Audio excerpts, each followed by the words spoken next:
Hi everyone and welcome to the Mum Boss Method podcast. I'm Chrissy. I'm the Mum Boss, but you already know that. If you are listening to me on the podcast, it is lovely to have you listening. If you're watching me on YouTube, it's lovely to have YouTube. It's lovely to have you watching. How has your week been? I'm having a casual day today, so those of you that are listening, you can't see this, but I am hoodie and legginged up. It's very cold, so I've been making sure I am very comfy today so that I can be snuggly and warm in my office. But let me tell you a little bit about my week so far. Went out for dinner with my lovely friends yesterday, which was so nice. And today, actually, I took myself off to a little coffee shop for an hour and a half just to do some kind of creative writing work and just to change the scenery a little bit. I went to check it out to see if it was going to be dog friendly. I think it will be dog friendly. Is my dog cafe friendly though? That's the question. He gets quite anxious around other dogs and just sitting down in situations like that. But I'm going to be doing it a bit more often because what I came to realise is I'm here in the house 5 days of the week pretty much on my own, apart from Henry. And I decided I really wanted to start seeing some different scenery. So yeah, from now on I might spend a couple of hours on a Wednesday in a cafe, and I may or may not take Henry. We'll see. Anyway, that's a little bit about where I am at and have been this week. I hope you are having a good one. Today I want to talk to you about tracking your food. Yes, tracking your food. Why do I want to talk to you about this? Well, one of the first things that I get my clients to do is to start tracking their food intake. Because let's think about this. You track your bank balance, right? You track what goes in and out of your bank balance because you want to make sure you've got enough money in there. So why wouldn't you track your food? You track how much petrol is in your car so that you don't run out while you're driving down the motorway. So why wouldn't you track your food? We know, and if you've been listening to the podcast a while, you will know that weight loss is a simple equation of calories in versus calories out. Now, you know that's not me saying it's simple, it's easy, you should just be able to do it, because I know that that's not the case. But it is a simple scientific formula. The actual execution of it does become a bit more difficult, we know. But because of that, tracking your food is really important to understand what you're putting in your body. But there's so much more to tracking your food than that.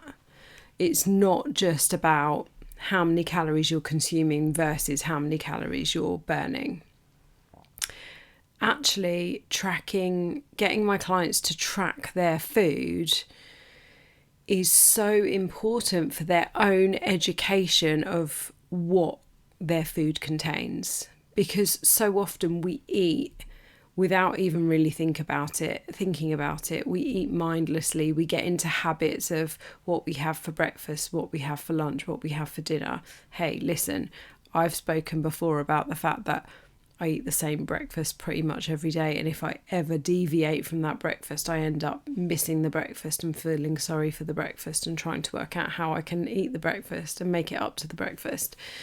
But we get stuck in a rut with what we have, and we don't think about or consider what's actually in our food, the content of our food, both calories, macronutrients, so the protein, the fats, the carbohydrates, but also the micronutrients, so the vitamins and minerals that keep us healthy, that keep our bodies going. And so by getting my clients to track their food, I'm helping to educate them, and they're educating themselves on what is in their food. And that is really important because, I've just started with a group of 5 lovely ladies on my 90-day transformation program. And, I had a conversation with one of them earlier in the week. She wasn't sure how to track her dinner, so I gave her some pointers.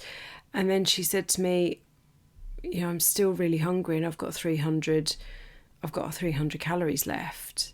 And after a bit of conversation, she was saying, I've nowhere near hit my protein goal for the day. And that's why she's hungry. But she would never have known that if she wasn't tracking her food. And actually, in talking to her about it, I know, because she admitted she would just go to the biscuit barrel. She would just go to the biscuit barrel and grab a couple of biscuits just to keep her going, because she still felt hungry after dinner. And that is a perfect example for me as to why tracking is just so important, because it helps you to learn about what is in your food. Another client that I worked with loved a Krispy Kreme donut, and it wasn't until she started tracking that she realised, just how many calories are in a Krispy Kreme donut, particularly her favourite one, which wasn't just a ring Krispy Kreme donut. It was one filled with all sorts of stuff and really high in calories. And she admitted that there are some days that she'll eat 1.5, 2 Krispy Kreme donuts. And then when she started tracking them, she realised, there's a reason why my calories are so high and my weight was going up, but there's also a reason why I'll eat a couple of Krispy Kreme donuts and I'm hungry an hour later, because they don't contain anything of substance that's going to keep me full up. So, it's such an educational tool, tracking your food. And that's why I thought it was a really, really important topic to bring up on the podcast, because I talk to lots of women and work with lots of women who, very much roll their eyes or say that, calorie counting's not for them, or it gives them a bad relationship, with food. Actually, I would challenge that it's not the calorie counting that is giving you the bad relationship with food. It's the relationship with food that is giving you a bad relationship with food. And I absolutely agree. There are some populations that calorie counting does not work for and should not be applied to. Those people who have had eating disorders in the past, or perhaps can get quite obsessive with it, then calorie counting is not for you. But for those of us wanting to make changes to our health, maybe lose some weight, eat better, more nutritious food, then calorie counting absolutely has a place, and a very strong place for that education. So that's why I use it as a tool, because it has a great position for teaching and learning about your food and how to keep yourself full. So that's kind of where I wanted to start, but I also wanted to cover a couple of other things, which the first one is about some of the other methods of tracking. So, if you really, really can't get on with tracking your food using an app like MyFitnessPal, or you really, really don't want to, weigh out your food. And my challenge to you on that is this, that, you really don't have to weigh out your food for every single thing that you eat. So, it's about finding those tips and tricks that can help you. For example, I now have a scoop for my porridge, and I know how much porridge, my scoop, like dry oats, my scoop weighs. So I don't need to weigh out my oats anymore because I know what's in my scoop. And I've been doing this for so long that I can eyeball the right amount of berries. And I know roughly how much oat milk I have in my coffee, and I know how many coffees I have every day. So, I'm roughly getting there. So do give the tracking accurately a go, because the more accurately you track, the more accurate your results are going to be. But if you really, really can't get on with weighing and tracking and measuring your food, then there are other things that you can do to really, help you be more aware of what you're eating. So you can take pictures of your food, but I would still recommend that even if you're taking pictures, you write it down, because, we've all got thousands and thousands of pictures on our phone, so those pictures will get lost unless you're particularly good at your admin and you put them in a folder. But I would definitely recommend that you write your meals down. You could use things like American cup measures to measure out your food rather than weighing it using kitchen scales.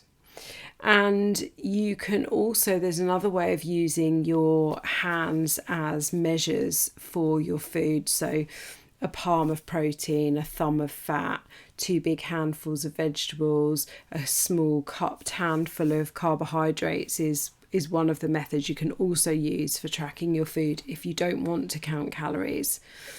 And also just, tracking by looking at your plate. So maybe using the same dinner and lunch plate every day and tracking, how much protein goes on that plate and how much of the plate is with vegetables, how much is with carbs, how much is with fats. And if you want to reduce how much you're eating and you want to reduce your calories and lose body fat, then you just make those portion size smaller. But whatever way you do it, I do recommend that you record it, and I do think that if you're not using an app, writing it down is a really good place to start. So that's just kind of my thoughts on tracking. Then I wanted to go into tracking even on the bad days. So this is something that I discuss with my clients a lot. One of the things that I really try to encourage my clients to do is be consistent. And that's consistent with all of their habits, because to build a habit, we have to be consistent with it. Otherwise, it doesn't become a habit. Now, hear me when I say, I don't want my clients to be tracking for the rest of their lives. I don't want my clients to be, whacking out MyFitnessPal for the rest of their lives. The point is, they learn how to do this, they learn how to eat, they learn about nutrition, and then eventually they don't need to do it again. That's what I want people to walk away with. However, it takes time to get to that stage. And it takes time to build up the knowledge and the understanding and the ability to eyeball a portion of food and know roughly what it contains. So one of the things that we really talk about is consistency. And consistency does not mean perfection. And in fact, I would argue I want consistency over perfection. What it means is, in the terms of tracking your food and counting your calories, it means be consistent even when you think you're being bad. So even when you've had a piece of cake, or even when you've had a really big lunch or a really big dinner, or even when you've been out with the girls for a few drinks, try to track what you consume, even on the days you've gone over your calories. And the reason for that is, again, it teaches you, you learn what's going on with your food and your drink and what's going into your body. You can learn what the consequences are of going over your calories by 500 calories. But also, you're not building a habit if you don't log the food, even on a in speech marks bad day, you are not reinforcing that habit. And the other thing that I always say to clients is, if you do go over, if you have an overindulgent day, you've got a couple of choices. What most people do is they say, oh, brilliant, well, I've ruined it now, so I'm going to hit the big red button and just ruin the rest of the day or the rest of the week or whatever. That's not an option I want you to take.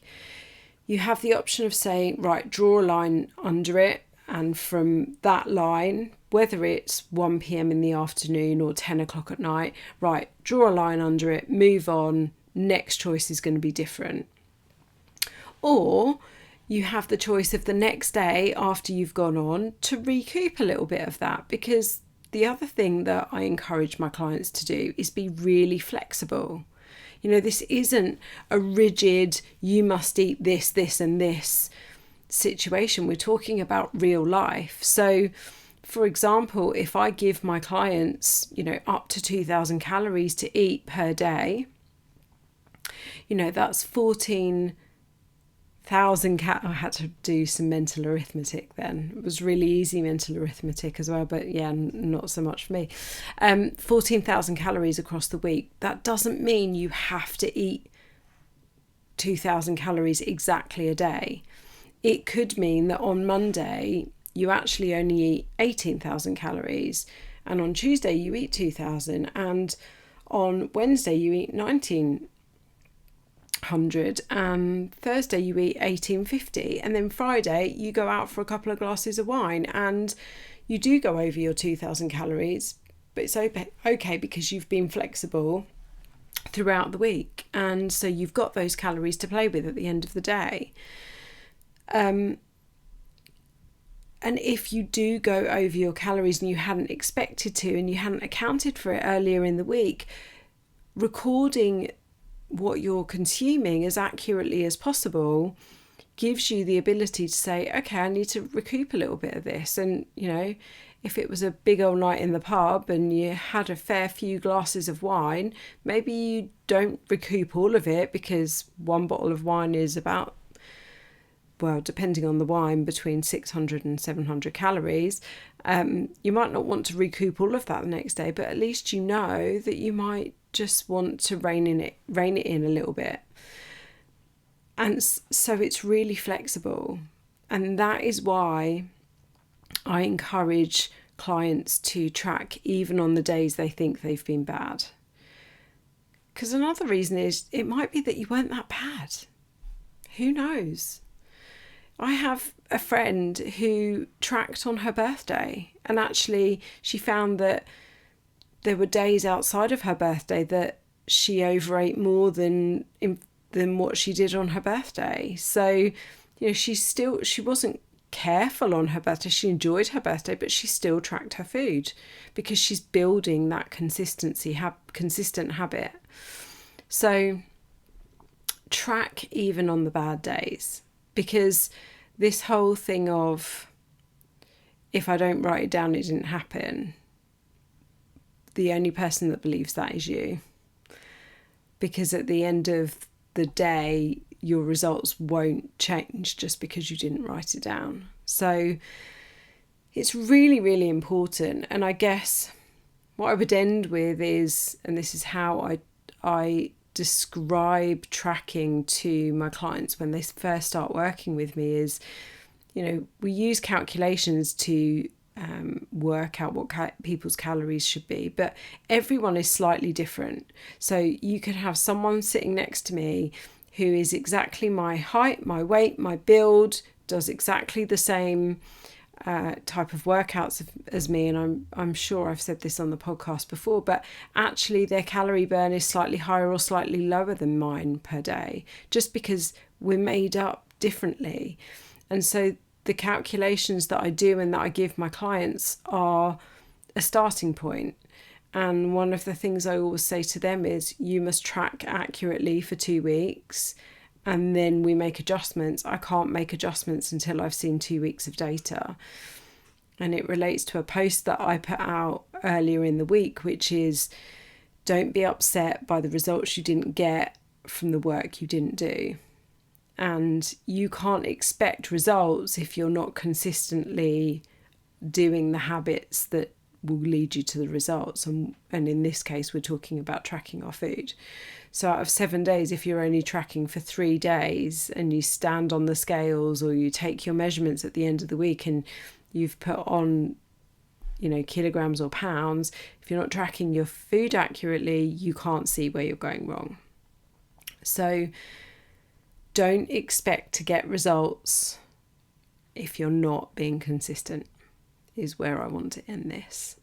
So in summary, tracking food is a great tool. I know some people think it's obsessive and they don't believe in counting calories, but as I've said before on the podcast, all diets, whether it's keto, whether it's Weight Watchers, Slimming World, whether it's shakes, whatever it is, they all work on the basis of they remove calories from your daily calorie consumption, which is what then makes fat loss happen. So all we're doing is just stripping away the marketing here and just calling it what it is, which is a calorie deficit. That doesn't make it simple, doesn't make it easy all the time, but it's just what it is. So yeah, consistent habits, tracking your food, it's a great educational tool. I've been the Mum Boss. This has been the Mum Boss podcast. I am going to start putting these podcasts on YouTube, so you should go and check me out on my YouTube channel. And yeah, I would love to see you and for you to hear me next week. Have a great week. Bye. Mwah.